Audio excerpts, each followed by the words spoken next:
Welcome to the deep dive.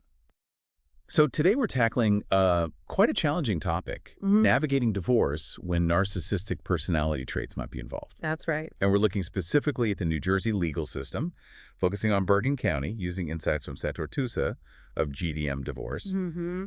Our mission here is really to, well, cut through some of that complexity and give you, the listener, some crucial first steps if, this is something you're facing. Yeah, and it's so important because these divorces, they're just different. They often follow predictable patterns, manipulation, control.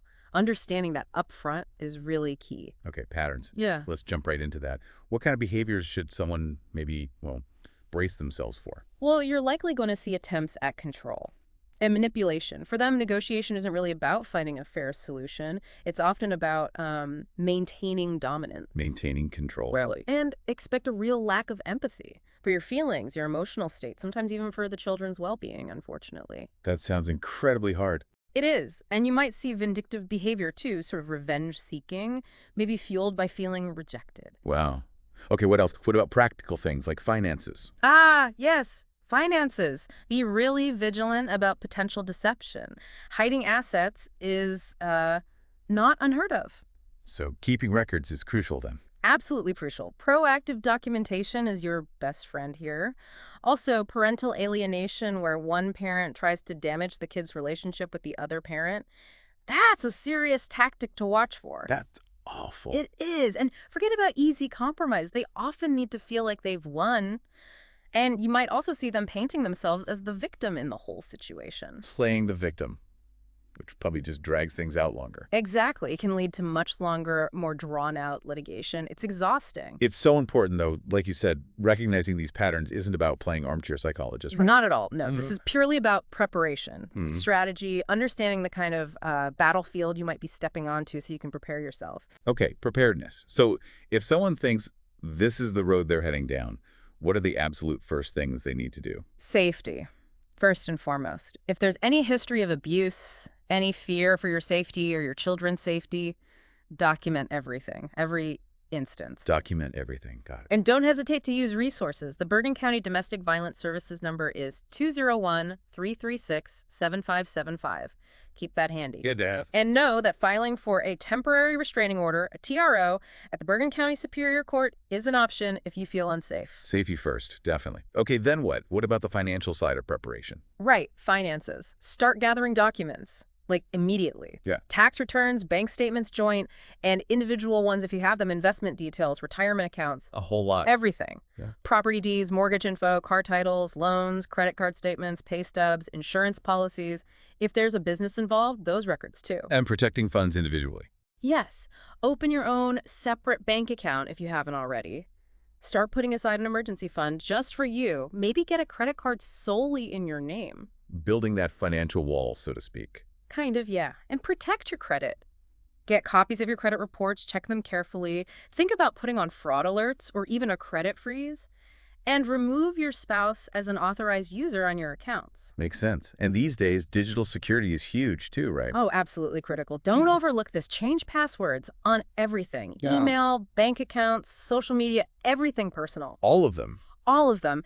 And set up a brand new secure email address just for communication about the divorce. Keep it separate. Good idea. Review your social media privacy settings. Tighten them up.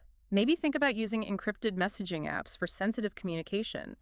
And back up important documents securely, like in the cloud. Sort of creating a digital safe zone. Exactly. Now, beyond the practical stuff, who should you lean on? This is incredibly stressful. Yeah, the support network must be vital. Hugely important. Identify friends and family you truly trust, who, get it, but also professional support. Look for therapists who specialize in high conflict divorce or narcissistic abuse. Specific expertise there. Yes, it makes a difference. There are also support groups, sometimes online, sometimes in person, for people divorcing partners with these traits. Knowing you're not alone helps immensely. I can imagine. And even consider a divorce coach. Someone experienced specifically in these high conflict dynamics can offer really valuable strategic advice alongside your lawyer. So building this team around you sounds almost non-negotiable. Pretty much. And that brings us squarely to legal representation. Choosing the right attorney, especially in Bergen County, for this specific type of situation. How critical is that? It's paramount. I mean, absolutely make or break critical. You need someone who doesn't just do family law, but has real demonstrable experience with high conflict divorces involving these personality It's traits. not just any divorce lawyer. Definitely not. And crucially, they need to know the Bergen County family court system, the judges, the mediators, the local procedures, even the other lawyers. That local knowledge is invaluable. Okay, so what specific qualities should you be looking for then? Experience, like we said, with high conflict cases.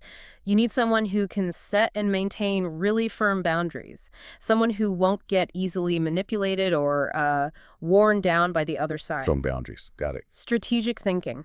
They need to be able to anticipate the other party's likely moves and plan accordingly, not just react. Proactive, not reactive. Precisely. Communication style is key. Too clear, prompt. You need to know what's going on. And importantly, they need to be prepared and experienced enough to take the case to trial if it comes to that.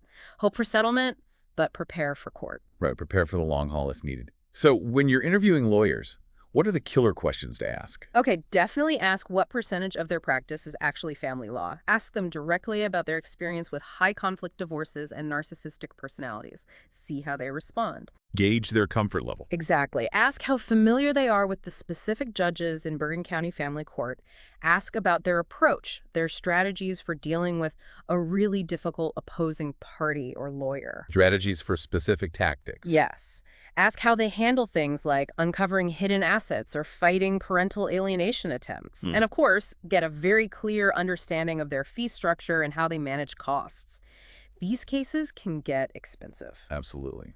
Okay, so boiling it all down then, if you're in Bergen County facing a potential divorce like this, number one is understanding the potential behaviors. That's your baseline. Right. Forewarned is forearmed. Then prioritize safety, lock down your finances, secure your digital world, build that strong support network. Personal and professional support, yeah.